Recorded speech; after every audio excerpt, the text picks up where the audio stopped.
Namaste, angels. Thank you for joining, liking, sharing, and subscribing to my channel. I do appreciate it. I have totally been through the ringer this weekend dealing with my phone carrier, my cell phone carrier, Sprint. I mean, literally, I must have spent a good 30 hours on the phone between yesterday and today. So this is like a vacation, getting here to come and be with you guys now to do the weekly reading. I've been doing a lot of client readings too. When I wasn't on the phone, I did a lot of client readings. Posted a whole bunch already. I still have a couple more that I'm going to do. Some I posted publicly for you guys to enjoy. Some are unlisted or they're not posted publicly. And, there's no rhyme or reason to it. There really isn't. Just some I clicked on public and some I didn't without even thinking. So hope you guys are enjoying those. And if you like a reading of your own, you can hit me up on any of my social media or right here on YouTube, comments, my website, Queenofswordsthelightworker.com. There's a lot going on this week, so I guess I'll get straight to it so that we don't waste any time. I'm going to begin with the Christian calendar. I will announce it's exactly 11:19 p.m. right now where I'm starting. And this reading is for the week of Sunday, the 8th, which is tomorrow, through Saturday to come, the 14th. And right there on the 8th, we already begin with a feast day in honor of the Blessed Virgin Mary. It is the birth of the Blessed Virgin Mary. Well, the day on which that is recognized. It's not really her birthday. But I digress. On the 12th, she has yet another feast day in her honor, the holy name of the Blessed Virgin Mary. And then on the 14th, the last day for which this reading is the feast day of the triumph of the Holy Cross. So I'll quickly go over what those are, beginning with the Nativity of the Blessed Virgin Mary from franciscanmedia.org for anybody else that wants to read it for themselves or read along from the same page where I did. The church has celebrated Mary's birth since at least the 6th century. I've explained in the past that the numbers that are associated with not just Mary, but Mother in general, 6, 13, and 9 most often. So this is the 6th century. You'll find that whenever I'm talking about Mary, it's going to be those same dates popping up. The church has celebrated Mary's birth since at least the 6th century. A September birth was chosen. See, that's not her birthday. It was chosen because the Eastern Church begins its church year with September. The September 8th date helped to determine the date for the feast day of the Immaculate Conception, December 8th. Why? Because they needed 9 months in between. You get pregnant and then 9 months later you have a baby. Scripture does not give an account for Mary's birth. That's okay. I know when it is. I'll talk about that later, maybe. However, the apocryphal, there's a Latin word, proto-evangelium of James, fills in the gap. I actually have, some of us have the lost books of the Bible, and those have a couple of books on Mary.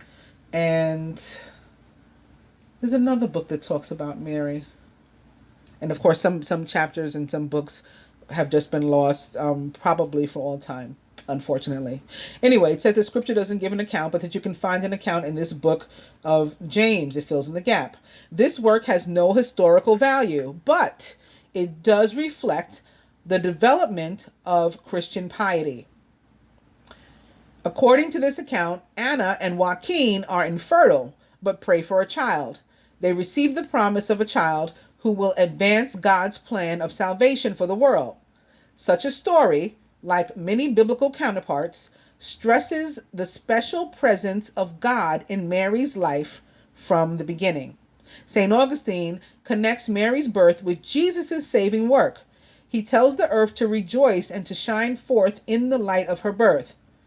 Quote, "She is the flower of the field from whom bloomed the precious lily of the valley.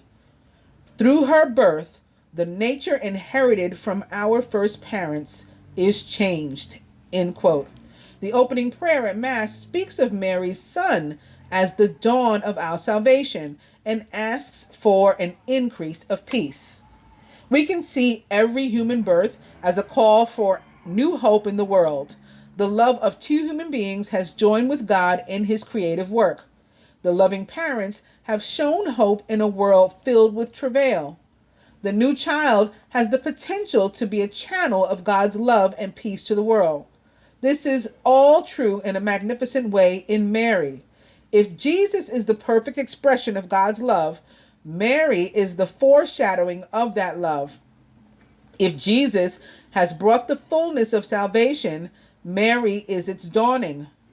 Birthday celebrations bring happiness to celebrate as well as to family and friends. Happiness to the celebrant, the person they're honoring, as well as to happy and friends. Next to the birth of Jesus, Mary's birth offers the greatest possible happiness to the world. Each time we celebrate her birth, we can confidently hope for an increase of peace in our hearts and in the world at large.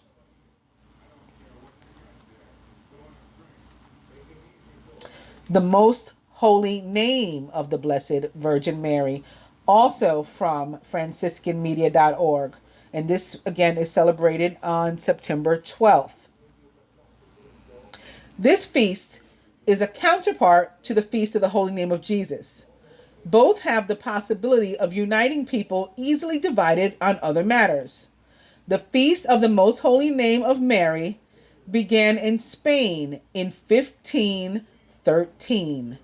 1513 equals 613.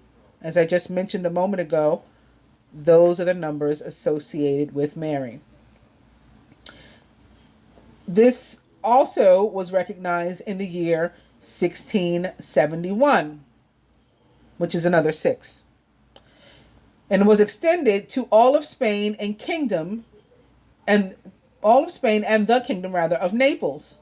In 1683, John Sobieski, King of Poland, brought an army to the outskirts of Vienna to stop the advance of Muslim armies loyal to Muhammad IV of Constantinople. After Sobieski entrusted himself to the Blessed Virgin Mary, he and his soldiers thoroughly defeated the Muslims. Pope Innocent XI extended this feast to the entire church. Mary always points us to God, reminding us of God's infinite goodness. She helps us to open our hearts to God's ways, wherever those may lead us. Honored under the title Queen of Peace, Mary encourages us to cooperate with Jesus in building a peace based on justice, a peace that respects the fundamental human rights of all peoples. And lastly, the triumph of the cross, also known as the exaltation of the Holy Cross. And this too is from Franciscan Media. This feast day is celebrated on September 14th. Early in the 4th century, Saint Helena, mother of the Roman Emperor Constantine, went to Jerusalem in search of the holy places in Christ's life. She raised the 2nd century temple of Aphrodite. Aphrodite is another version of mother, of course, so like a direct correlation to Mary or Gaia or Isis, any other, Yemaya, any other recognition of mother. That's what Aphrodite is for the Greek gods, right? So she raised this temple of Aphrodite, which tradition held was built over the Savior's tomb. Interesting. I just said that was mother, and her temple was built over Christ's tomb, or is believed to have been, according to this. Very, very interesting. And her son is who built the Basilica of the Holy Sepulchre on that spot. St. Helena's son. During the excavation, workers found 3 crosses. Legend has it that the one on which Jesus died was identified when its touch healed a dying woman. The cross immediately became an object of veneration. At a Good Friday celebration in Jerusalem toward the end of the 4th century, according to eyewitnesses, the wood was taken out of its silver container and placed on a table together with the inscription Pilate ordered placed above Jesus' head. Then, quote, all the people passed through one by one. All of them bowed down, touching the cross and the inscription, first with their foreheads, then with their eyes, and after kissing the cross, they move on, end quote. To this day, the Eastern churches, Catholic and Orthodox alike, celebrate the exaltation of the Holy Cross on the September anniversary of the Basilica's dedication. The feast entered the Western calendar in the 7th century after Emperor Heraclius, like Hera, another version of mother. Emperor Heraclius, Heraclius. Interesting, right? He recovered the cross from the Persians, who had it carried off in the year 614, 15 years earlier. Of course, 614 equals 11. According to the story, the emperor intended to carry the cross back to Jerusalem himself, but he was unable to move forward until he took off his imperial garb and became a barefoot pilgrim, like Jesus. The cross is today the universal image of Christian belief. Countless generations of artists have turned it into a thing of beauty to be carried in procession or worn as jewelry. To the eyes of the first Christians, it had no beauty. It stood outside too many city walls, decorated only with decaying corpses, as a threat to anyone who defied Rome's authority, including Christians who refused sacrifice to Roman gods. Although believers spoke of the cross as the instrument of salvation, it seldom appeared in Christian art unless disguised as an anchor or the chiro. So that's the chiro is that other cross that's used, it's like in Scotland, the one from St. Andrew, I believe. Anyway, they said it was used as a chiro until after Constantine's Edict of Toleration. Pretty sure that that's the cross, like the one that St. Andrew carries, and the one that's like on the Scottish flag, I believe. I'm like picturing something in my mind's eye, and I think that's what I remember it being. In any case, because there is so much going on, let me move on to, there's nothing on the Hebrew calendar this week, but on the Islamic calendar,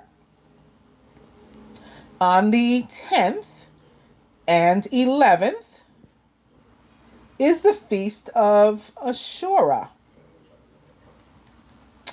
What is Ashura? For that, I'm going to an old article from December 6th of 2006 from BBC.com.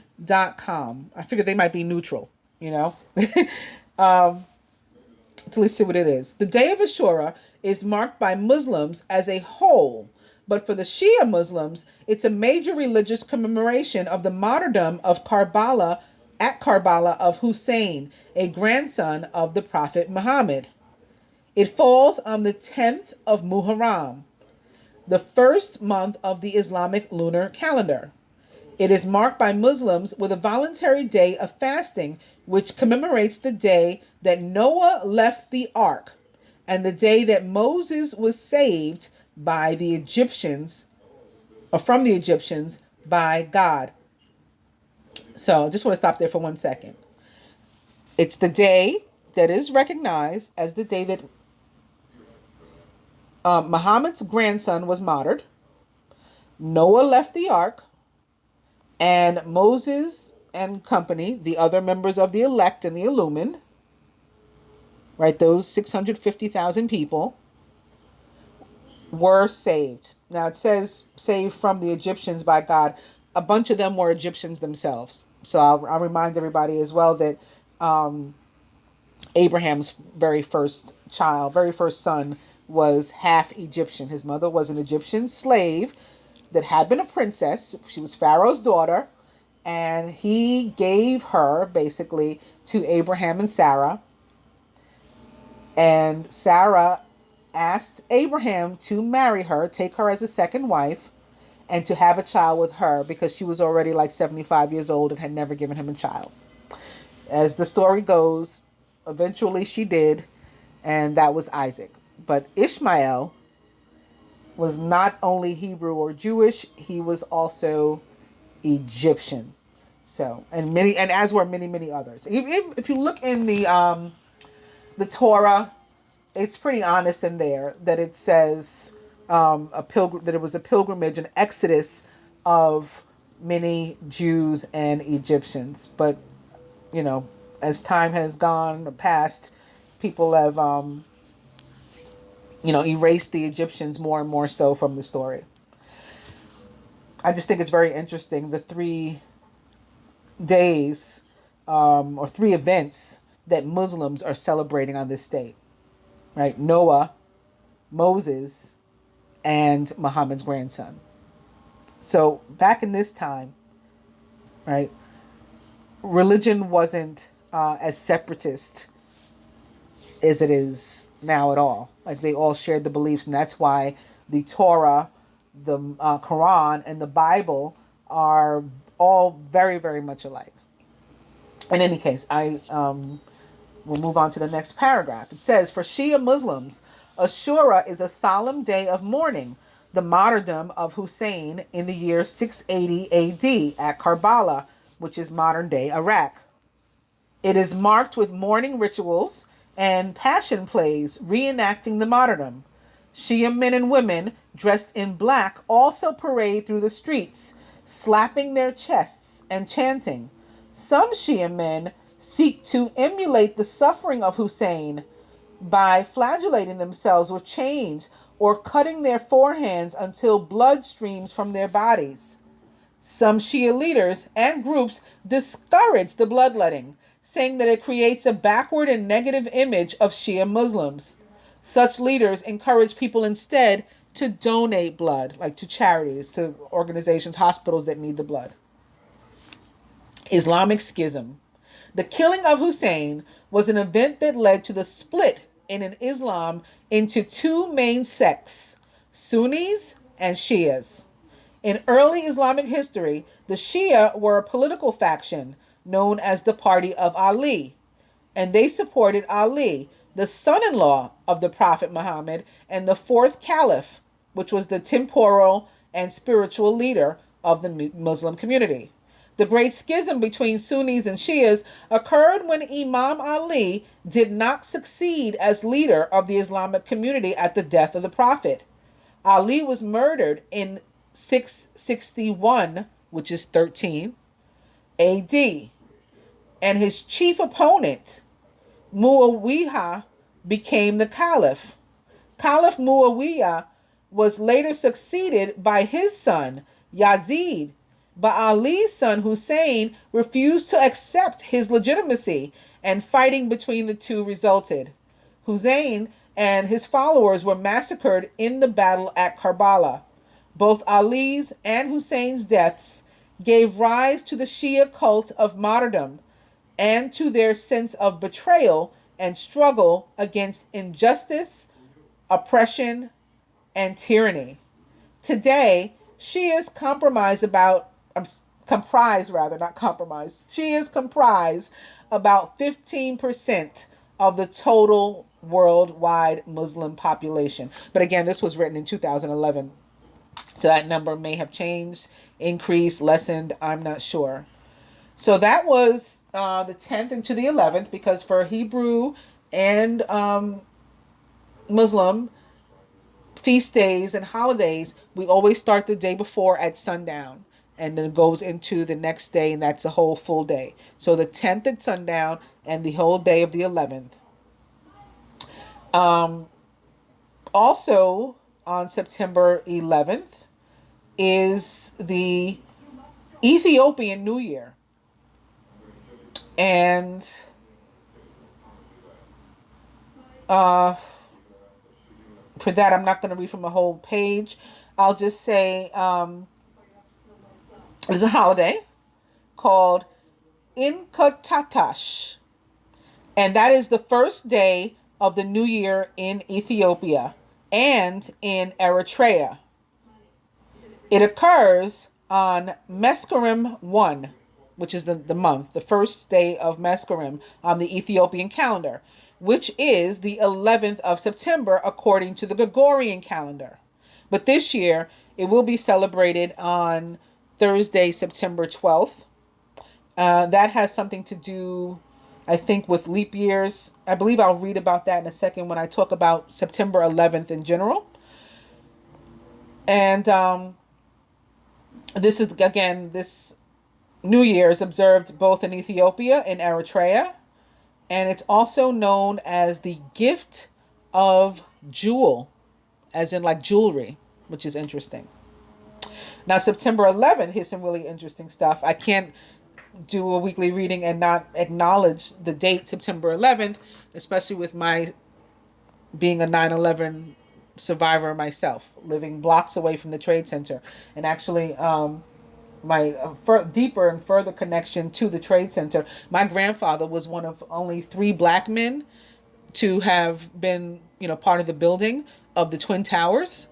And I dated the foreman of the Welders Union on the Freedom Tower.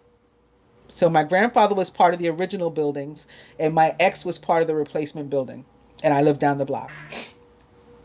Anyway, September 11th is the 254th day of the year. Why is that important? 254 is 29, so it's 11 in itself, right? So September 11th is also an 11, the 254th day of the year on the Gregorian calendar.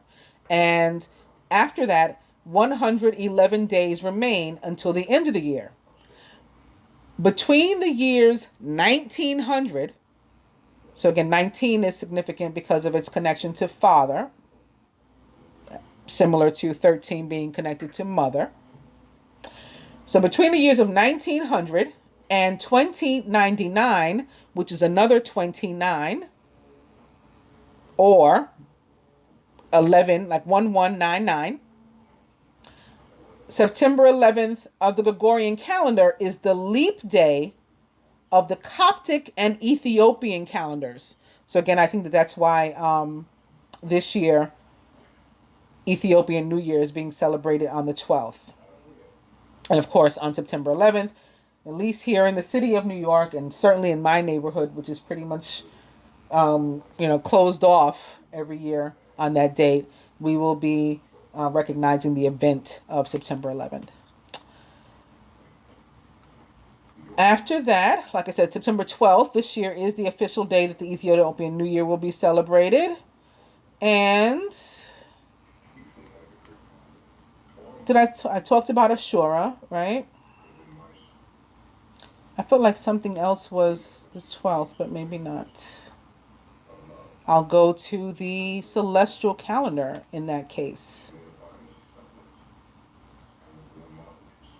So, beginning with September 10th at 7:27 p.m., Jupiter will be quincux the true node. The true node, of course, currently Cancer, the north node. September 14th. I remember what I almost forgot, the full moon.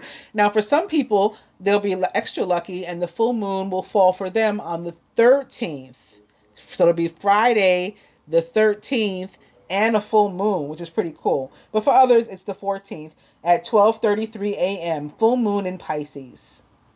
Also on the 14th at 3:14 a.m., Mercury enters Libra. And again, also on the 14th at 9:43 a.m., Venus enters Libra.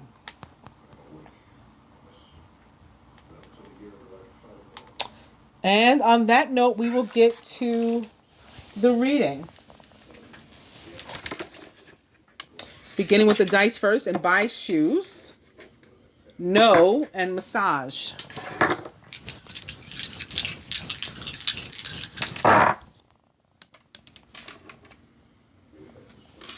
Spirit says party.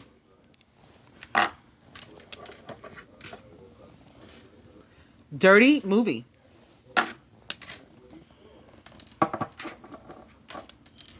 And it's 50-50.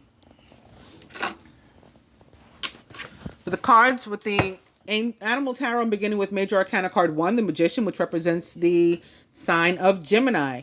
There's magic in the air. You can manifest everything you need to be successful. And opening to the Prince of Spring, who's passionate, charismatic, confident, and restless. An opportunity arises that needs your attention right away. Moving quickly is important, yet there's nothing that you can't handle if you follow your inner guidance. The Magician. And the Nine of Spring. You've worked hard and what you've created is impressive and worthy of protecting. Annoying challenges may pop up, but don't worry, you'll get through them just as you have in the past. Nine of Spring, the Princess of Summer, sensitive, kind, open-hearted, and inexperienced. You can expect to kindle a new romantic relationship or a close platonic friendship. You may suddenly receive an emotional message from someone. If you do, they may also invite you to a social event, or you could receive an invitation to a social event separately. The Princess of Summer is a Pisces, Cancer, or Scorpio, or someone likened to those traits or attributes, perhaps younger than you, perhaps a child in general, not necessarily a water sign. And this can just be about something, some sort of offer of love or something that makes you smile, good news, it can be any of those things. You get a letter in the mail and realize that something you've been going through, some situations finally resolved, some bills finally paid. You get the, you owe us $0 and 0 cents, and it makes you smile. That could be how the Princess of Summer is showing up in your life. And the Ace of Winter. Implementation of your brilliant new idea may get off to a rocky start, but keep going. The challenges will help you to refine your plan and to reshape your goals into something even better. Ace of Winter.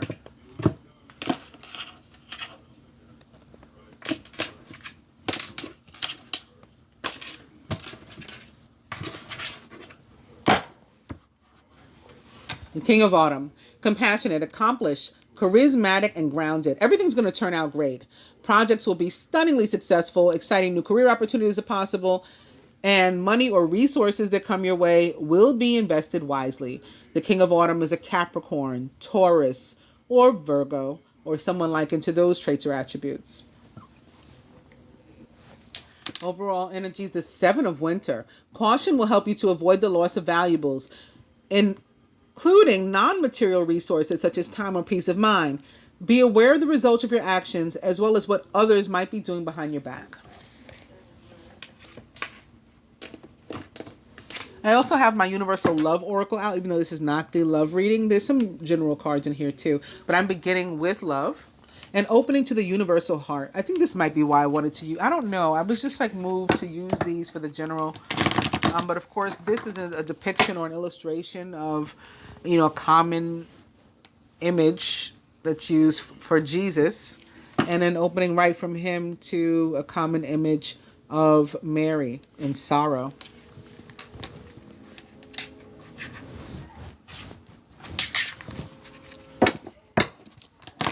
So what might they be sad about? Perhaps Ashura, right? The day that we will be recognizing those 3 events. The Exodus, Noah leaving the ark, and the death of the prophet's grandson. Maybe that's why they're sad. Or maybe 9/11. But opening to answered prayer, which is a water and air energy for me. Most specifically Aquarius and Scorpio, but it can be associated with any sign, of course. And it is about our prayers being answered, our wishes being granted, our dreams coming true. But we still have Mary here in sorrow. And then we have this gentleman who looks kind of sorrowful too. This card is called Balance. It's a very temperance feeling card to me. Temperance in the tarot represents the sign of Sagittarius, but it is about coming into balance, one's own masculine and feminine coming into balance, and restoration and recovery. And for me, it's the universe stepping in to help you to sort of recompense and to be made whole all of those things. And here we see a feminine, perhaps a water sign. She's all blue, maybe with an air sign male. He's all white, and he's got like over the communication centers these little spheres: the throat chakra, the third eye chakra, and the crown chakra, which is very air signish. Like he has something to say, but he seems to have tears in his eyes too. So like sorrowful, like this depiction of the Blessed Mother.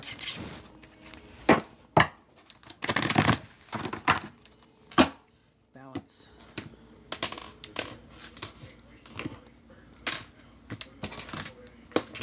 I'm saying depiction because y'all know the Blessed Mother was black, right?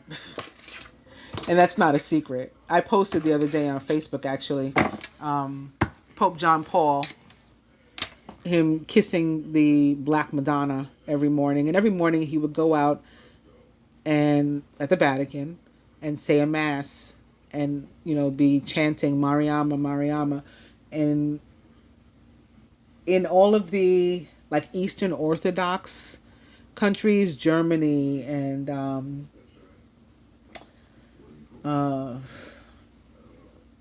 Eastern Europe, I don't know why I'm getting a mental block. They're pretty, open about the fact that they recognize the Black Madonna. Just here, like in the Western countries where we try to, manipulate and oppress people and use God as a tool to divide, that we're not telling the truth. Overall energy in this deck is transience. The Angel Tarot, beginning with Major Arcana card 4, the Emperor. Organization and logic, structure and discipline, leadership. For me, the Emperor can often represent like a government agency, a large corporation, maybe that you're going up against.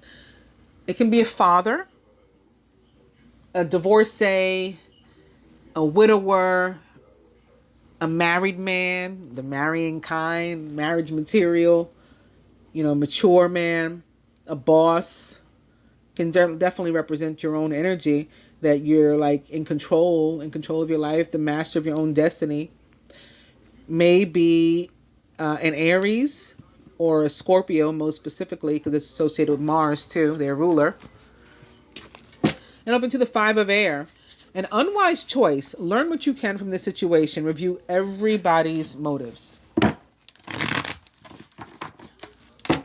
5 of Air. The 10 of Fire. Too much work. Accept help from others. Life's out of balance, and that creates stress-related health concerns. 5 of Air. The 5 of Water. Things not turning out the way you'd hoped. Not seeing the positive in a situation and crying over spilled milk. 5 of Air. Do one more, and it's the 8 of Water. A desire to move on. The search for something more meaningful, spiritual and emotional growth.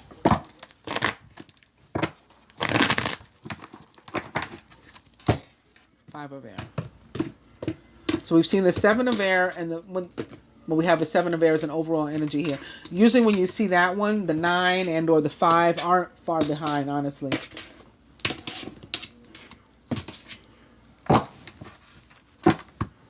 And you guys know every time we have like a major moon event, like a full moon, that we have this at the end of the week, this week, the moon shows up in my reading. Major Arcana card 18, which represents the sign of Pisces. And it is a Pisces full moon, indeed. Important psychic insights, events behind the scenes, release fears that hold you back. Overall energy here is the 2 of Fire. You've come into your own. New partnerships or contracts continue to move forward. These can be friendships, business partnerships, and of course romantic partnerships. And in the tarot, the 2 of Fire or Wands is the divine union or twin flame card of the tarot. And with my angel therapy cards, beginning with Archangel Raphael, the healing angel is with you, supporting your healing work. And open to books. Your life purpose involves writing, reading, editing, or selling spiritually based books. Archangel Raphael, Ascended Masters. Powerful, loving, and wise spiritual teachers are watching over and guiding you. Archangel Raphael and Twin Flame. The answer to your question involves a spiritually based romantic relationship. I will go ahead and cut on that note since we just saw the twin flame card of the tarot, the Two of Wands.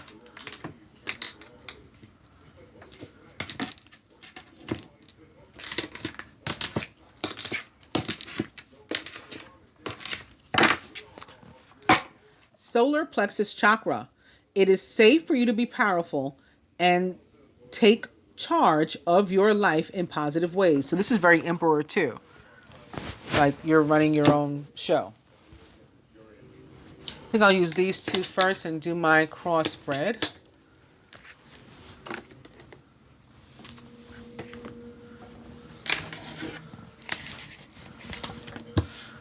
Divine being or couple.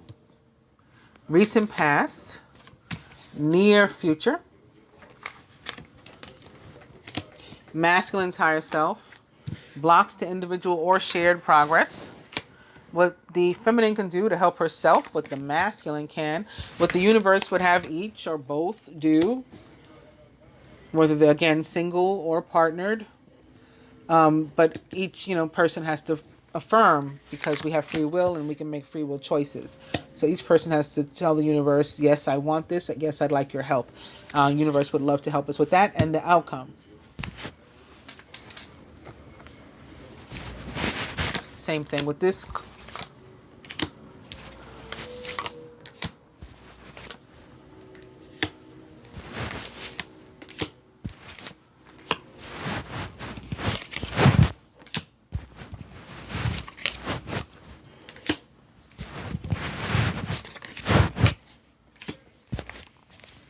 And the overall energy here is the Seven of Winter. For me, it represents the energy of joy stealing.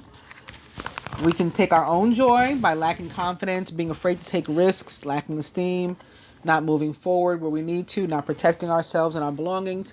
Or somebody else can steal our joy, either, in a tangible way by maybe physically stealing something from us, or energetically, even like energy vampires and stuff.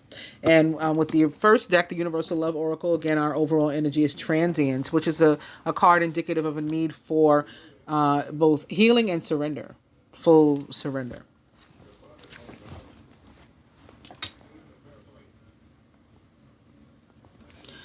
Divine being or couple. Ooh. Somebody's letting go of a living situation, for one thing. Maybe even a marriage or some sort of commitment, relationship.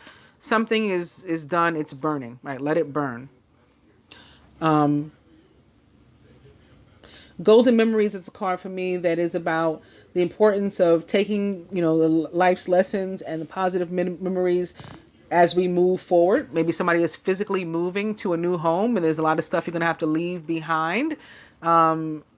It's baggage, it's negative emotions, negative cords of attachment. It may be, an old relationship that's still been lingering. Your ex-wife's stuff is still in the closet, or, your husband's junk is still in the garage, or whatever it is. And these are things that we have to let go, because we have attachments and energetic cords, ethereal cords to these things.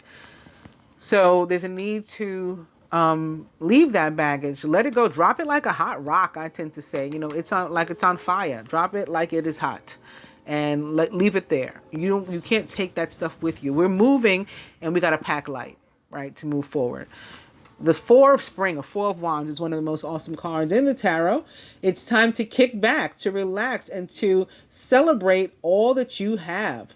Joy arises from success in your career, the completion of a project, or a very happy home life.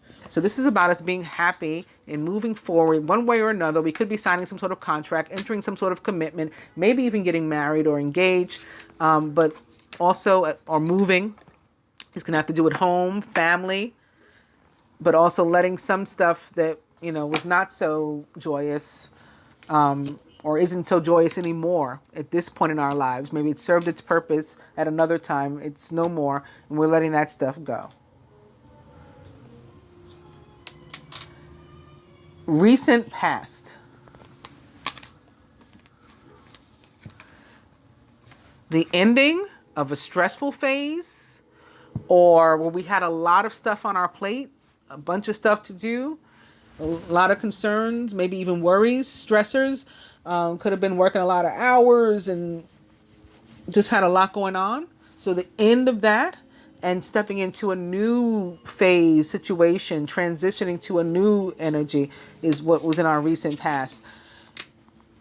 You're working far too hard and the stress will soon become too much. Reach out for help from others and take some time to play and to enjoy life. The 10 of Spring or 10 of Wands is a card that's often representative of us, feeling burdened and or burdensome perhaps upon somebody else, and just the need for that sort of energy to leave. Maybe you were staying with someone else, staying in their home, or somebody was staying in your home, and so that was a burden, and you're moving on from that and leaving that situation where it was. For some of you, somebody's moving this week, but like their past situation, it was a stressful situation. So somebody's moving out of that kind of, and it could be, again, physically moving house, moving from a stressful relationship or job into a better one, more happiness. Or we recently have, if we're not doing it in the near future, we recently have, recent past. The near future for the collective reading. All this fire energy. Ooh, okay. This is conflict, often with friends and or family. Or inner conflict, right? One is conflicted. Or work and office is what I tend to get from the 5 of Spring or 5 of Wands. But look at all this fire so far. Isn't that interesting? Occasionally, you may experience clashes with others. If you decide the matter is worth your energy, right? Look at all the energy here. It looks like she's decided it's not worth her energy, right? The energy vampires. If you decide it is worth your energy, then do what you can to minimize the conflict without sacrificing your goals or beliefs. So the key is going to be, again, trying to maintain your peace, your joy. Most important is peace of mind, keeping in mind this energy of the 7 of Winter and not letting somebody completely steal your joy or peace of mind or contentment or your energy. Don't let somebody drain you, because that could be what this is too. It may be a family member or somebody very close to you. Again, somebody maybe in your office. That's just a stressor. And it's going to be important for us to try to keep, not only keep the peace, as they say in general, but more importantly, maintain our own personal peace and space.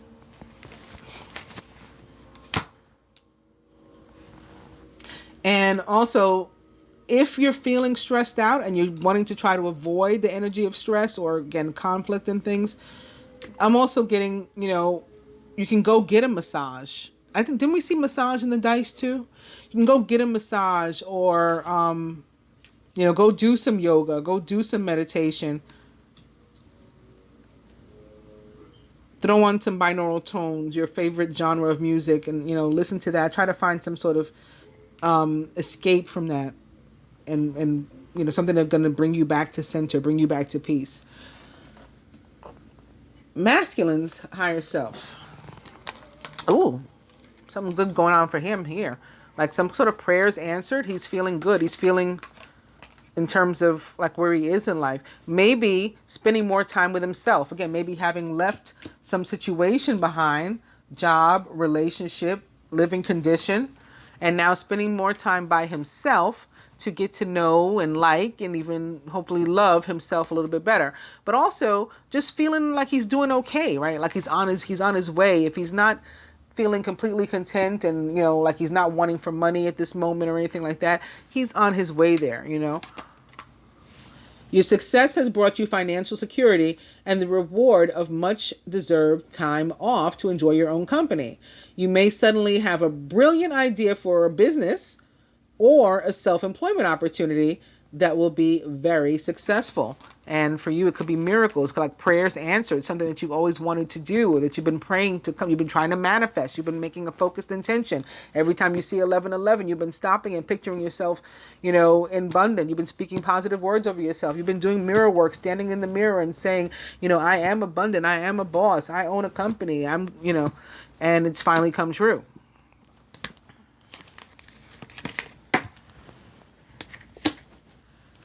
But blocks to our individual and or shared progress, aside from what we see here, these stressors, potential stressors we see here, blocks. Ooh, look at that. So a little while ago, we had a card. It was also called balance, but it had that blue female and the white male. And I said it has a very temperance feel to me. But so does this. But I said it's about one person's inner masculine and feminine, right? Coming together harmoniously. That's definitely what we call balance. And that's what this card is about too. And that's what it feels like to me. This too feels very temperance-like. Represents the sign of Sagittarius. Maybe that's what all this fire is about. And is about one person's inner masculine and feminine coming together in a, more healthy and harmonious way. It can double as a card about, a couple perhaps, but first and foremost, this card is about one person just being balanced. Now, it is partnered, very interestingly, with a card that's called Balance in this deck. Major Arcana card 14, Balance. You know what Major Arcana card 14 is in the tarot? Temperance, which represents the sign of Sagittarius. Yes. Isn't that awesome? By merging varying points of view, you can generate an extraordinary new idea, compromise with others, and collaborate to discover a better solution. So this can come in handy where we're having confrontations. Maybe there's some way we can come together, compromise, negotiate, concede a little. You give a little, I'll give a little. We meet somewhere in the middle, and then we can work this thing out, or we can decide what we're going to do. We got 10 here, you get 5, I get 5. One of us shouldn't be carrying the full load, the full burden. And so that's what balance comes in. And again, temperance for me, both of these cards are representative of a temperance type of energy. And not only is it that, but it's about recovery and being made whole again. So if there had been some sort of loss or some sort of lack, or some sort of hurt and just feeling incomplete, off kilter, imbalance, it is about the universe, a karmic energy, the universe stepping in to help us to be restored again. It's a very healing energy. And we've got a double dose of it here. In terms of, so the blocks is that we were imbalanced. And for some, this can be very literal and like a chemical imbalance. So if you're not feeling right, you may want to check that, hormones and or vitamins, deficiencies and things. Because something like that can lead to a medical issue too. It's sitting here next to this 10 of Spring or 10 of Wands, which can be about a medical situation also. For me. What the feminine, other than that, can do to help herself. See the cross? Yeah. What the feminine can do to help herself. Celebration and the Queen of Spring. More fire. All of these are fire so far. This is the only other card. Talented, brilliant, independent, and charming. She is indeed a Sagittarius, Leo, or Aries, or someone likened to those traits or attributes, and the quintessential divine feminine of the tarot. Don't underestimate your ability to manifest your dreams. You may have several priorities vying for your attention at once, but you can do it. And it's here with celebration, maybe again celebrating some sort of move or new job, some sort of positive occurrence, moving out of a funkier energy toward a better one, the universe helping us to be restored. And so that's cause or reason for celebration. Keeping our, head, so you might not be having a party, but it's reason to be proud of yourself, to be happy. I escaped that. I stayed away from that foolishness, and, I still feel good. I didn't let that person steal my energy. I didn't let that person steal my joy. I didn't, welcome their toxicity. I walked away from a toxic person, even if they were in my family. Because sometimes we feel like we can't walk away from family members. But, toxic is toxic. Yes, they'll still be your family member because the blood remains, but that doesn't mean you have to remain in, you don't have to be in contact with somebody simply because they're a member of your family. What the masculine can do to help himself. This too is fire. Reflection. So first he is, again, like I said, looking on his life, doing some introspection. This is up here for him. Masculine's higher self, 9 of Autumn, all about the introspection.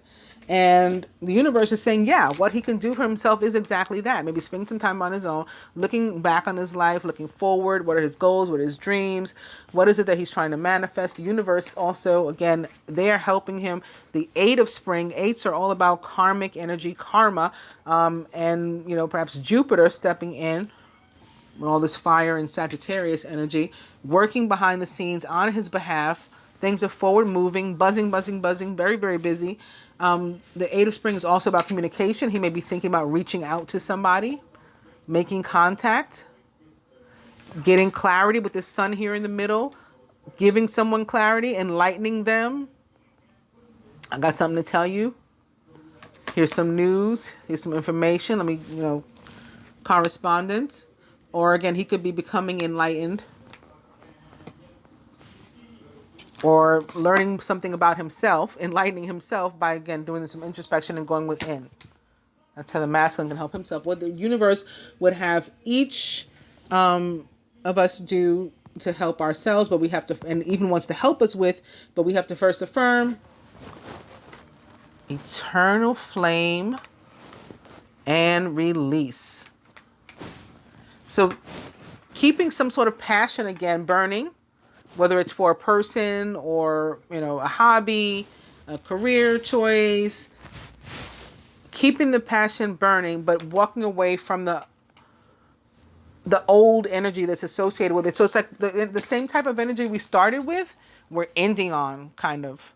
This 4 of fire, 4 of wands with this card, golden memories in the fire, is leaving the past, transitioning forward to a new, better energy.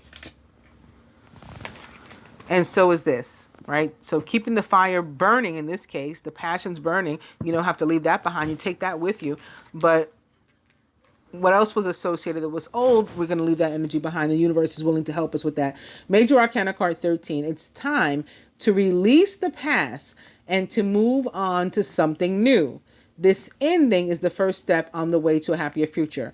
Major Arcana card 13 release is actually death in the traditional tarot and represents the sign of Scorpio, water energy. So I'm also getting that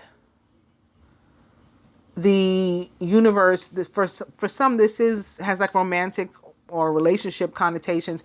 The universe wants to help you to be able to move forward where you were stuck. So do ask for help if you have in one of those situations. And the outcome. Earth connection. So this is all about abundance. It's very earth energy, right? It may be connected also to a Taurus, Virgo, Capricorn, but it's coupled here with another 8. Major Arcana card 17, the Star, which again is about wishes being granted, dreams coming true, prayers being answered. So us having successfully manifested those focused intentions that we were making and that we held on to. It's also about communication.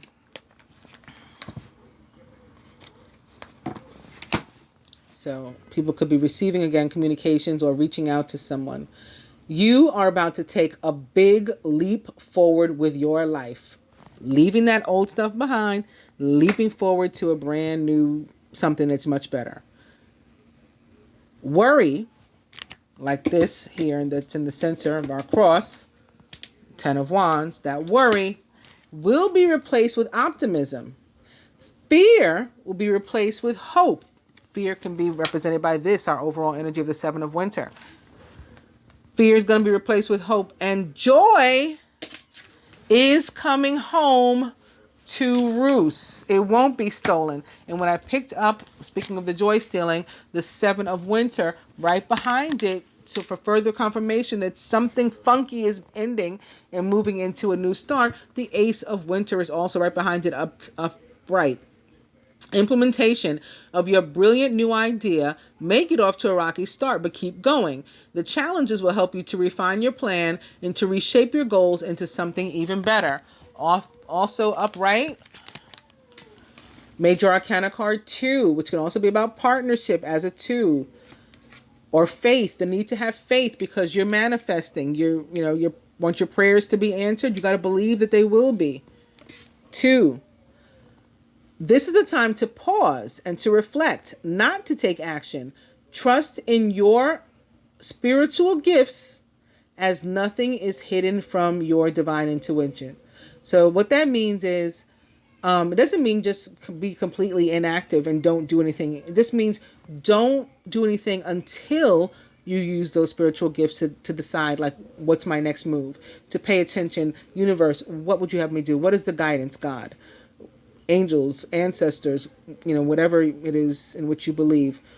What is my next move here? And let me use my intellect too. And let me use my wisdom. Let me use my common sense and figure out what's the best thing for me to do. And you know what? Once I figure out what I'm going to do, I don't think I'm going to tell anybody. Real G's move in silence. And the High Priestess is certainly a real G. And a Gemini. Or perhaps a water sign. Further advice for masculine and feminine, of course, from each deck for this week.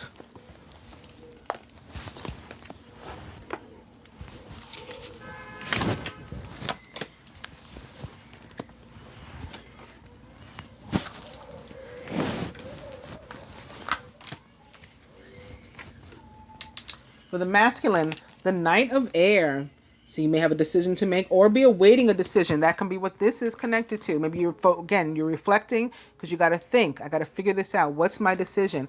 And then you're going to take some sort of action. Or maybe you're, again, waiting to hear some sort of decision. So you're waiting some sort of notice or something.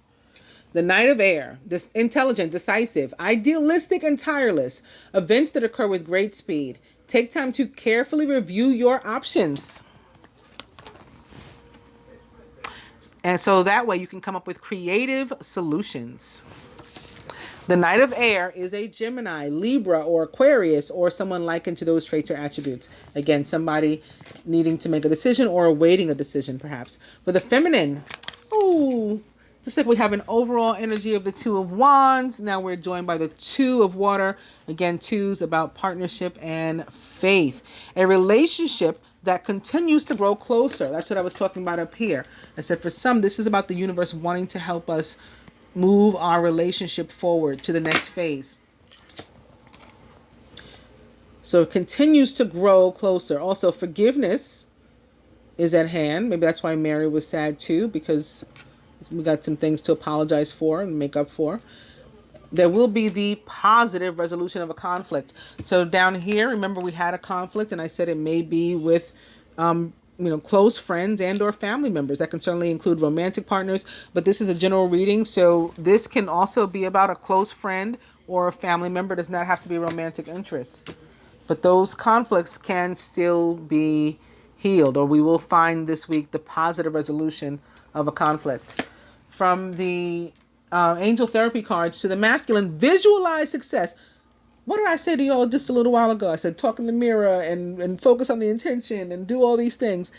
That was visualizing success, and the angels agree with me. That's what you need to do this week. See yourself doing well in this situation and have faith too in a positive outcome.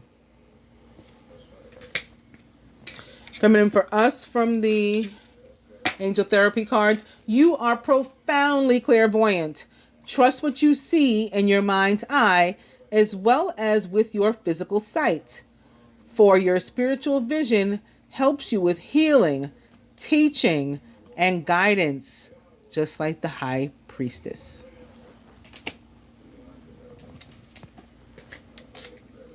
From the Universal Love Oracle to the masculine, fear fear. You've got it here, but it's okay because guess what? Remember? Fear will be replaced with hope. So you have this, you're starting out with this, but you're not going to keep it all week, or you don't have to keep it all week. Once you move into that place where you know what you have to do, okay, you know what you have to do, and you know the universe is supporting you in doing it,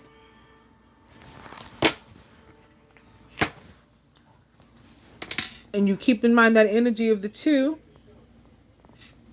believing in yourself, focusing, what's my next move, you can release that fear. Just like that. Universal Love Oracle to the Feminine, Trilogy of Light. So this is like a 3, sometimes it's like a 3 of Pentacles kind of card for me, sometimes more so like a 3 of Wands. In which case the 3 of Pentacles for the most part for me is about abundance that is earned. So we did also end on a Earth connection, an abundance type of card, so it can definitely be that. And the 3 of Wands is also about abundance, but sometimes it's like we have to be a little bit more patient for that phase. We can see on the horizon that we're about to manifest something, or we're in the process of manifesting, and it's getting closer, closer, closer, but we're not quite there yet. We may need a little bit more patience and positive, continued focused thought and intention. So don't let go of the intention. Continue to hold it. From the Animal Tarot to the Masculine, the 10 of Winter. So again, another indication of the end of difficulty that may be involving all of those things that I already listed, but we'll go ahead and list them again. The end of a career path, project, or relationship, or again, even a living condition. I definitely felt for some too. It's coming to an end, and that brings feelings of mixed joy and sadness, relief and disappointment. Put aside your fears, put these aside. Let's throw them aside about these difficulties, these changes, and trust that a brighter future awaits. And feminine, lastly, for us, the Princess of Autumn. Told you abundance was coming for us, right? That we've earned. We deserve it. Princess of Autumn is cheerful, reliable, intelligent, and mischievous. A wonderful opportunity related to your work or your education, such as a promotion or a scholarship, is coming your way. Seize this chance to learn something exciting or start a more rewarding and uplifting career. The Princess of Autumn is a Virgo, Capricorn, or Taurus, or someone likened to those traits or attributes. And it is about, again, abundance coming your way. The princesses or pages, they bring news. This one brings news of abundance. Can be money, could be maybe you're wanting to go to school. You just started school. You need to buy the books. Where's the check? It's coming. It'll be here, this week. That sort of thing. So I hope that's good news for everybody and that you enjoy the reading.